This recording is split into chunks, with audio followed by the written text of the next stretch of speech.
मिठू तोता और कौवे मिलकर दूध का बिजनेस करते थे। दोनों ने मिलकर एक भैंस ले रखी थी। तोते, कालू की तबीयत आज कुछ ठीक नहीं है, इसलिए मैं दूध निकाल लेती हूँ। तू जाकर दुकान पर बैठकर बेच आना।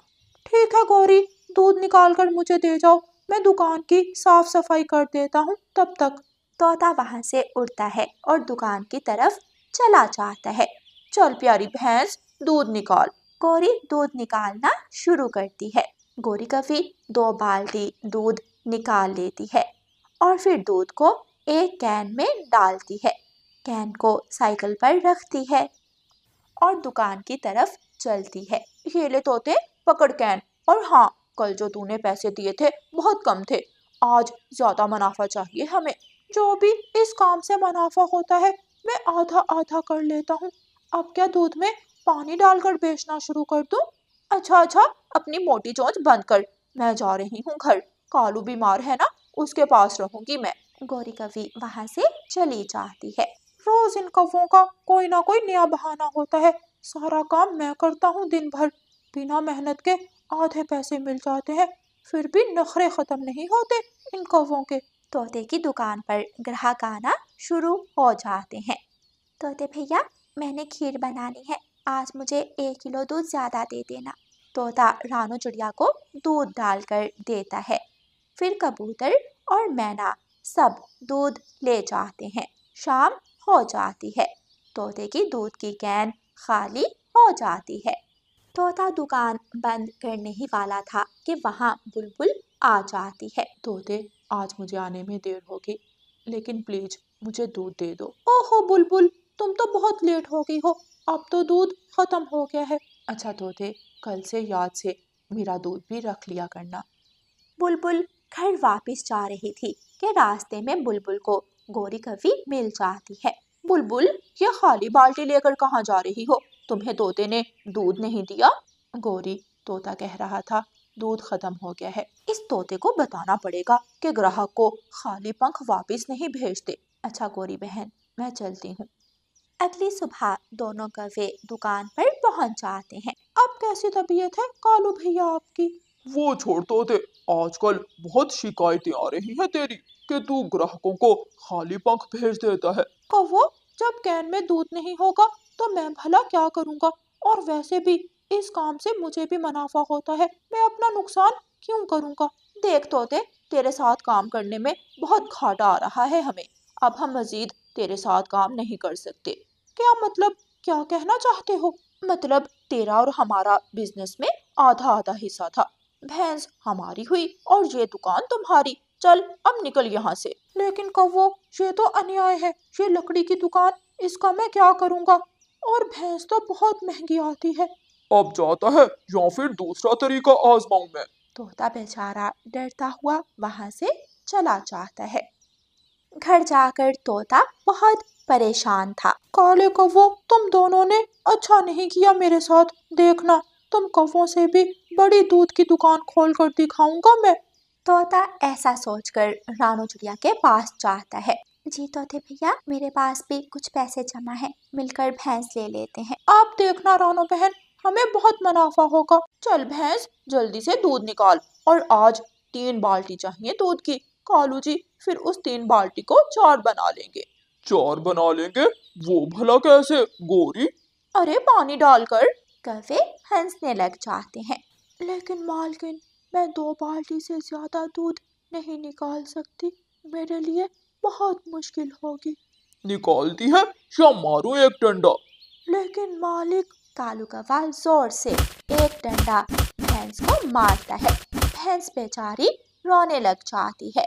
गौरी 3 बाल्टी दूध निकाल लेती है और फिर चौथी बाल्टी में तीनों बाल्टियों में से थोड़ा दूध और बाकी पानी मिला देती है। फिर कौवे दूध लेकर दुकान पर पहुंच जाते हैं। लेकिन काले कौवे ये देखकर हैरान हो जाते हैं। उनके सामने ही तोते ने दुकान खोल ली थी। तोते, क्या इस दुकान में बैठकर मक्खियां मारने का इरादा है?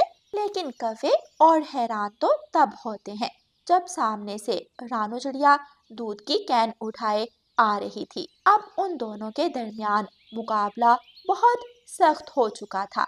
कबूतर अपनी बाल्टी लेकर आता है। किसकी दुकान पर जाऊं? ऐसा करता हूँ, तोते के पास ही जाता हूँ। इन कौवों पर तो बिल्कुल विश्वास नहीं है मुझे। कबूतर, कबूतर भैया, यहाँ आओ, हमारा दूध बिल्कुल खालिस है। कौवो, मैं तो तोते के पास ही जाऊंगा। यूं ही दिन गुजरते रहे और काले कौवे हर गुजरते दिन के साथ और ज्यादा मिलावट करना शुरू कर देते हैं। लेकिन अब कौवों का दूध ज्यादा ना बिकता और सारी भीड़ तोते और रानो चिड़िया की दुकान पर ही होती। आज भी तोते की दुकान पर बहुत भीड़ थी। कबूतर, मैना और बुलबुल अपनी बाल्टियां उठाए वहां खड़े थे। तोते भैया, मेरे लिए भी दूध बचा लेना। देखो तो कालू, उस मोटी चोंच वाले की दुकान पर कितनी भीड़ है। अब कुछ तो करना पड़ेगा हमें। रात हो जाती है।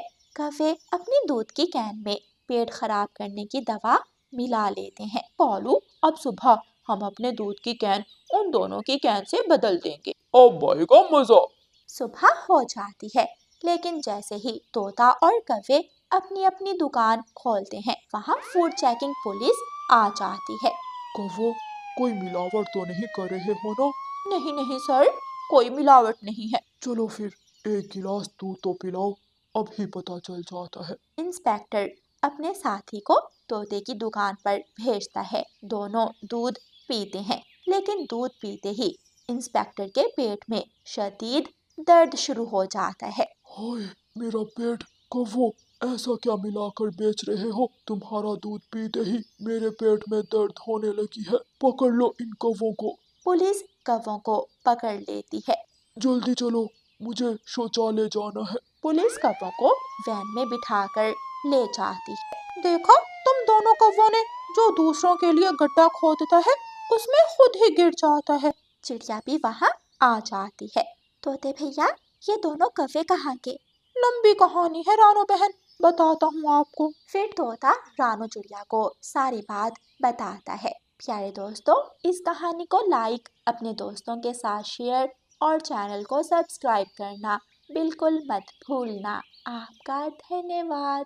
रानो चिड़िया बहुत ही मेहनती और अच्छे मन की चिड़िया थी। रानो चिड़िया के पड़ोस में एक कवि रहती थी जिसका नाम कोरी कवि था। वो कवि बहुत ही घमंडी और मगरूर थी। जंगल में कई दिनों से जोरों से बारिशें चल रही थी। रानो चिड़िया के घर का सारा दाना खत्म हो गया था और उसे अब अपने बच्चों के लिए दाना ढूंढना था। बच्चों, बाहर बारिश बहुत तेज है। मैं आप दोनों को अकेला घर भी नहीं छोड़ सकती। मैं ऐसा करती हूँ, आप दोनों को पड़ोसन गौरी आंटी के पास छोड़ देती हूँ। जब मैं भोजन ढूंढ कर वापस आऊंगी तो आप दोनों को घर ले आऊंगी। ऐसे कहते हुए रानो चिड़िया अपने दोनों बच्चों को साथ लेकर घर से निकलती है और अपनी पड़ोसन गौरी कवि की तरफ जाती है।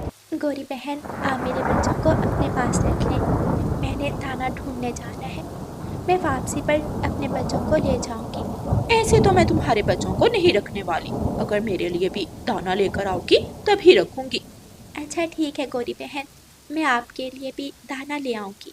ऐसे कहते हुए रानो चिड़िया अपने बच्चों को गौरी कवि के पास छोड़ती है और जंगल तेज बारिश में भोजन की तलाश में चली जाती है। गौरी आंटी, आप हमें कोई कहानी सुनाए, हमारा कहानी सुनने को मन कर रहा है। ज्यादा चूं चूं मत करो और चुप करके बैठ जाओ, मुझे बहुत नींद आ रही है।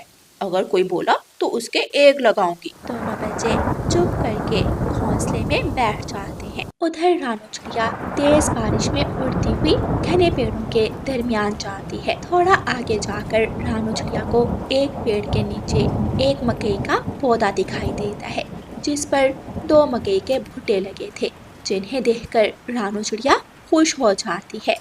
रानो चिड़िया वो मकई के भुट्टे तोड़ती है। हाय, ये तुम दोनों की माँ कहाँ रह गई है? मेरे पेट में तो चूहे दौड़े हैं। जाओ तुम दोनों जल्दी से मेरे लिए दाना ढूंढ कर लाओ। लेकिन गौरी आंटी, हम तो बच्चे हैं और हमें तो जंगल के बारे में इतनी जानकारी भी नहीं है। फिर से मेरे सामने चूं चूं कर रहे हो? अगर मेरी बात ना मानी तो मैं तुम दोनों को अपनी सहेली लोमड़ी को खिला दूंगी। लोमड़ी का नाम सुनकर दोनों बच्चे डर जाते हैं।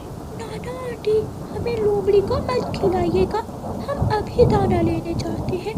दोनों बच्चे गोरी के घर से निकलते हैं। वो दोनों तो अभी छोटे थे, उन दोनों को क्या पता कि दाना कहाँ मिलता है। दोनों बच्चे उड़ते उड़ते वीरान जंगल की तरफ चले जाते हैं। दोनों तेज बारिश के कारण भीग चुके थे। वो एक पेड़ पर बैठ जाते हैं। गुड़िया बहन, मैं बहुत थक गया हूँ। कुकू भाई, हमारे पंख भी भीग गए हैं। हम यहीं बैठकर अपने पंखों के सूखने का इंतजार करते हैं। उधर रानू चिड़िया जब मकई का भुट्टा लेकर गोरी के घर जाती है तो वो वहाँ मजे से सो रही थी। गोरी, गोरी बहन उठो, तुम यहाँ सोई हो और मेरे बच्चे कहाँ हैं? पता नहीं कहाँ के। रानो, तुम्हारे बच्चे बहुत शरारती हैं। तुमने उन दोनों को समझाया ही नहीं कि बड़ों को तंग नहीं करते। मैंने तो उन दोनों का बहुत ख्याल रखा। अचानक मेरी आंख लग गई और वो दोनों घर से भाग गए। गोरी कभी ऐसे रानू चिड़िया से झूठ बोलती है। रानू चिड़िया बहुत परेशान हो जाती है। लाओ मेरा दाना दो। रानू चिड़िया जल्दी से गोरी को एक मकई का भुट्टा पकड़ाती है और जल्दी से अपने घर की तरफ उड़ती है, लेकिन बच्चे तो घर भी नहीं थे। रानू चिड़िया रोने लग जाती है। कुकू और गुड़िया वही वीरान जंगल में बैठे हुए थे कि वहाँ लोमड़ी मौसी आ जाती है। गुड़िया बहन, लोमड़ी आ गई। लोमड़ी, प्लीज हमें मत खाना, हम तो यहाँ गोरी आंटी के लिए दाना लेने आए हैं। कौन गोरी और भला मैं क्यों तुम दोनों को खाऊंगी? वो हमारी पड़ोसन है, उन्होंने कहा कि आप उसकी दोस्त हैं और हमें खा जाओगी। छी, मैंने मांस खाना छोड़ दिया है। वो गोरी मुझे जंगल में बदनाम कर रही है। बच्चों, मुझे उस गोरी के पास तो लेकर जाना। फिर दोनों बच्चे लोमड़ी के ऊपर बैठ जाते हैं और गोरी के घर की तरफ जाते हैं। यही है लोमड़ी मौसी, गोरी आंटी का घर यही है। बच्चों, तुम दोनों गोरी से दरवाजा खुलवाओ और फिर देखना मैं उसे कैसे मजा चिखाती हूँ। गुड़िया और कुकू गोरी के दरवाजे पर दस्तक देते हैं। कौन है बाहर? गोरी आंटी, हम आपके लिए दाना लाए हैं। गोरी खुशी खुशी अपने घोंसले से निकलती है और दरवाजा खोलती है तो सामने लोमड़ी खड़ी थी। गोरी जल्दी से दरवाजा बंद करने लगती है तो लोमड़ी गोरी कभी को धक्का देती है और घर के अंदर चली जाती है। काली कलौटी कभी, तेरी इतनी हिम्मत, तू मुझे जंगल में बदनाम करे? लेकिन लोमड़ी मौसी, मैंने तो ऐसा कुछ नहीं किया। तो इन छोटे छोटे बच्चों को क्यों कहा कि मैं इन्हें खा जाऊंगी? वो तो मैं इन्हें बस थोड़ा सा डरा रही थी ताकि ये मेरी बात मान जाए। तू जितनी ऊपर से काली है उतनी ही अंदर से भी काली है। इस तेज बारिश में इन दोनों छोटे बच्चों को दाना लेने भेज दिया, तुझे तो मार जरूर पड़ेगी। फिर लोमड़ी गोरी कभी की अपने तेज पंजे मार कर खूब पिटाई करती है। कुकू और गुड़िया गोरी कभी को पिटता देखकर बहुत हंसते हैं। आओ बच्चों, मैं आप दोनों को घर छोड़ दूं। फिर लोमड़ी मौसी कुकू और गुड़िया को उनके घर के बाहर छोड़ देती है। दोनों बच्चे एक साथ बोलते हैं, शुक्रिया लोमड़ी मौसी। जाओ, अब आप दोनों अपने घर जाओ, आपकी मम्मा आपका इंतजार कर रही होगी। दोनों बच्चे अपने घर चले जाते हैं। मम्मा चिड़िया अपने बच्चों को वापस अपने पास देखकर बहुत खुश हो जाती है और दोनों बच्चों को अपने गले से लगा लेती है। बच्चे अपनी मम्मा को सारी बात बताते हैं। बहुत बदमाश है वो गोरी कभी, अच्छा हुआ जो उसे उसके बुरे कर्मों की सजा मिली। फिर बच्चे और माँ चिड़िया मिलकर मकई का भुट्टा खाते हैं और आराम से अपने घोंसले में लेट जाते हैं। प्यारे दोस्तों, इस कहानी को लाइक, अपने दोस्तों के साथ शेयर और चैनल को सब्सक्राइब करना बिल्कुल मत भूलना। आपका धन्यवाद।